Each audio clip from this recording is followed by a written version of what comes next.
porque a coisa está ficando tão ruim que é preciso que todo mundo preste atenção e que todo mundo faça a ligação entre coisas e coisas e que todo mundo reflita sobre as aberrações e as monstruosidades que estão acontecendo. Eu vou começar com uma notícia sobre uma manifestação do ministro, ex-ministro do STF, que foi o decano, que saiu para a entrada do Nunes Marques, completou a idade, saiu. Celso de Mello. Ele entrou em cena, aposentado, está lá de pijama, ele entrou em cena tomando a atitude que o senhor e a senhora, os caríssimos seguidores, vão ver e depois eu comento. Meu caro Bill, por favor. O ex-ministro do Supremo Tribunal Federal, Celso de Mello, afirmou nesta terça-feira que o presidente Jair Bolsonaro tem aversão à democracia e não está à altura do cargo que exerce. A declaração consta em uma carta encaminhada pelo ex-magistrado ao ex-procurador-geral da Justiça de São Paulo, Luiz Antônio Marrei. Segundo ele, é necessário insurgir-se contra as tentações autoritárias e as práticas governamentais abusivas. Além disso, Mello chamou Bolsonaro de medíocre e disse que ele jamais esteve à altura do cargo que exerce, pois lhe faltam estatura presidencial e senso de estadista. Celso de Mello se aposentou da corte em 2021 e foi substituído por Cássio Nunes Marques, indicado por Bolsonaro. Celso de Mello, até outro dia, era ministro do Supremo Tribunal Federal. E ele não diz em que consiste a conduta do presidente que demonstre aversão à democracia. Do mesmo jeito que ele não diz quais são as práticas abusivas. Ele pode ter até o direito de dizer, a manifestação do pensamento é livre. Está na Constituição. E a Constituição tem que ser seguida por todos, inclusive e principalmente pelos servidores públicos que ocupam cargos no Supremo Tribunal Federal com o nome de ministros, servidores públicos. Muito bem. E que o presidente não está à altura da presidência da República. Por que eu estou falando isso? Mais uma vez, dá a impressão que eu estou falando para falar bem do presidente. Não, eu estou falando para falar mal de um ministro que não se comportou como um ex-ministro que já está beirando os 80 anos de idade e que deveria ter um mínimo de decência ao se manifestar. Por quê? Porque o que ele está confessando com isso? Ele saiu em 2021 do tribunal. O presidente assumiu em 2021. Portanto, o presidente já era presidente e ele ainda era ministro. Como é que ele poderia julgar com isenção, com neutralidade, com espírito de justiça, o presidente da República, se o que ele pensa do presidente da República é isso? Por isso que eu tenho dito que praticamente todos os ministros do Supremo Tribunal Federal, todos estão impedidos de julgar casos que digam respeito ao presidente da República. Porque todos destilam ódio. São inimigos visíveis, confessos, do presidente. Então, que Supremo Tribunal Federal é este? Que é composto por pessoas que têm um viés partidário, que têm uma linha ideológica e colocam um viés partidário, a linha ideológica, para presidir as suas decisões. Evidentemente que o adversário ideológico, quem tem uma linha partidária diferente, será mal julgado, será julgado de uma forma absolutamente torta, até mesmo com uma nítida prática de prevaricação. Prevaricação, já disse aqui várias vezes, é o crime de quem faz o que não deve ou não faz o que deve em benefício próprio ou para satisfazer um sentimento pessoal. Porque quem diz, o presidente tem aversão à democracia, e não diz em que consiste. O presidente se dedicou a práticas abusivas, presidente é medíocre. O presidente não está à altura do cargo. Isto quer mais do que isso para mostrar que o sentimento dele é hostil e que na hora em que ele vai julgar, não mais porque se aposentou, mas esteve lá ainda julgando, quando o presidente já era presidente, ele não está satisfazendo um sentimento pessoal? Se é isso que ele confessa que sente, é isso que ele acha? Volto a dizer, ele tem direito de achar o que ele quiser. Mas ele não tem o direito, por lei, pela Constituição, como alguém que está num cargo de juiz, de atuar politicamente. Isso é proibido. E, além de ser proibido, atuar politicamente leva à injustiça, que é o que tem feito a maioria dos ministros. Então, isto não é admissível do ponto de vista jurídico, do ponto de vista da Constituição e das leis. O outro tema, o senhor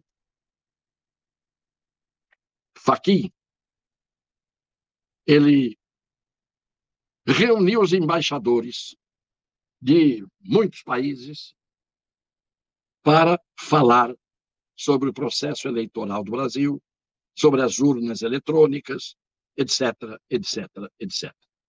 O presidente, no uso do seu poder, ele tem esse poder, porque ele é o chefe de Estado, chamou embaixadores para dar a explicação a respeito do que ele pensa do problema que o Fachin levou para os embaixadores. Os embaixadores ouviram o Fachin, eu sou o presidente da República, eu quero dar a minha versão. E aí, porque o presidente foi falar com os embaixadores sobre o sistema eleitoral, foi acusado de prática antidemocrática, de violência, perspectiva de violência no processo eleitoral. Por que você, Fachin, pôde chamar os embaixadores e disse o que quis a eles? Por que o presidente da República não poderia chamar os embaixadores para dizer qual é a sua posição? Que tipo de juiz você deveria ser? O que você não é. Pois bem, ele recebeu aqui um grupo de pessoas que apoiam o sistema eleitoral, em defesa do sistema eleitoral, e recebeu uma carta feita por um grupo de pessoas, todas elas do mesmo lado. Recebeu essas pessoas e dizem que essa carta recebeu uma adesão que chegou a 300 mil pessoas. Não vejo nenhum problema que no universo de 210 milhões de habitantes, claro que os eleitores não são 210 milhões, mas são em torno de 200 milhões, 300 mil pessoas apoiarem a carta que foi entregue a você, Fachin, não significa muito. Porque pedindo impeachment de ministro do Supremo Tribunal Federal, como, por exemplo, no caso do pedido que foi feito de impeachment pelo jornalista Caio Coppola, pedindo o impeachment de um ministro, 3 milhões de assinaturas. E o senhor Rodrigo Pacheco sentou em cima disso e não tomou conhecimento. Não foram 300 mil, foram 3 milhões pedindo impeachment. E aí ninguém fala nada. E aí a mídia não diz nada. Pois bem, quando o senhor Alexandre de Moraes foi indicado para o Supremo, vejam o que aconteceu. Mas percebam quem estava ali recebendo os alunos naquela manifestação de repúdio à indicação e à aprovação do nome do Alexandre de Moraes pelo Senado. Vejam quem estava ali. Da sabatina de Alexandre de Moraes, o Senado recebeu um abaixo-assinado contra a indicação dele ao Supremo Tribunal Federal. Estudantes de direito da faculdade onde ele leciona lideram o protesto. Com tremenda inquietação, a nota de repúdio foi lida pela presidente do Centro Acadêmico da Faculdade de Direito da Universidade de São Paulo. A manifestação veio acompanhada de mais de 270 mil assinaturas. Ela também tem o apoio de entidades da sociedade civil, como a Associação de Juízes para a Democracia e o grupo Tortura Nunca Mais. A nota alega que Alexandre de Moraes, indicado ao Supremo Tribunal Federal, tem uma postura partidarizada e não cumpre os requisitos para ocupar uma vaga na Suprema Corte. Com secundaristas, o Alexandre de Moraes permitiu que houvesse integração de posse sem mandado judicial. Diante da crise do sistema carcerário recentemente, a gente viu uma atitude displicente dele, incompatível com o cargo. O Centro Acadêmico já tinha se posicionado contrário a esse posicionamento dele e... Sem falar no notório saber jurídico, a gente acredita que ele não possui, como a imprensa tem divulgado, os casos de plágio na tese dele. Senadores da oposição receberam o abaixo-assinado e pediram à Comissão de Constituição e Justiça que inclua o documento no processo de sabatina de Alexandre de Moraes. Nós consideramos preocupante, temerário, para dizer o mínimo, que alguém com o conjunto de argumentações contrárias que a sociedade civil tem apresentado, seja indicado pelo senhor presidente da República para um posto da qual terá um mandato de, no mínimo, outros 26 a 27 anos. Notaram, os senhores e as senhoras, caríssimos fiéis seguidores, quem recebe ali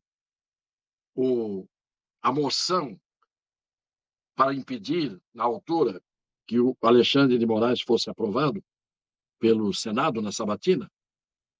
O nosso Randolph Rodrigues, a nossa Gleisi Hoffmann. Então, vejam que coisa é este país. Que coisa é o posicionamento das pessoas. Que falta de confiabilidade. A mesma faculdade de Direito, que vai agora abrigar ali um grupo de pessoas que vão ler uma carta aos brasileiros, e eu disse aqui outro dia, tinham que ler uma carta dos brasileiros. Então, lamento profundamente, mais uma vez, trazer aqui a cara das pessoas, como elas são, o que é que existe de realidade no hoje, em comparação com ontem, e o que haverá amanhã. E que nós estamos vendo é este bombardeio de ataques ao presidente da República, dizendo que ele é adversário da democracia, que ele tem aversão à democracia, que ele é um risco para a democracia. Está há 4 anos, quase cumpriu o mandato inteiro, e sempre ele pergunta: me apontem um ato meu que eu pratiquei contra a democracia. Mandei prender alguém? Fiz alguma lei de exceção? Dei golpe? Não. Então, o que nós estamos vendo é que a melhor maneira de você disfarçar o golpe que você está dando é acusar o seu adversário de golpista. Porque enquanto todo mundo fica procurando onde é que está o golpe do lado de cá, você vê cada vez mais essas forças que pensam da mesma maneira, que extinguiram a Lava Jato, mataram a Lava Jato, que dissolveram praticamente as decisões da Lava Jato, não absolvendo ninguém, mas, não podendo absolver, anularam os processos e impedem que a prova toda obtida, as delações, o Teori Zavascki, que morreu um pouco antes de homologar as 300 delações que ele tinha, feitas por 77 grandes executivos, entre eles os da Odebrecht. Morreu um pouco antes de fazer tudo isso. Quem entrou no lugar? Fachin. E o que fez o Fachin no final das contas? Anulou tudo. Se tivesse continuado o Teori Zavascki, não tivesse morrido naquele acidente do avião quando ia pousar em Paraty, o Brasil talvez hoje tivesse outra história para ser contada. O presidente da República atual, na campanha, leva uma facada que ficou por isso mesmo atribuída a uma única pessoa. Então, essa história de tudo ser teoria da conspiração dá a ideia que somos um país em que na política e na periferia da política, em torno da política e dos políticos, todos são anjos e ninguém conspira contra ninguém. É isto, mais uma vez, que eu deixo a reflexão dos meus caríssimos seguidores, fiéis, leais. Compartilhem, vamos continuar crescendo, porque o pensamento nosso, de todos, tem que funcionar. Funcionar bem, funcionar com lógica, funcionar com seriedade. E todos nós temos que procurar ser justos.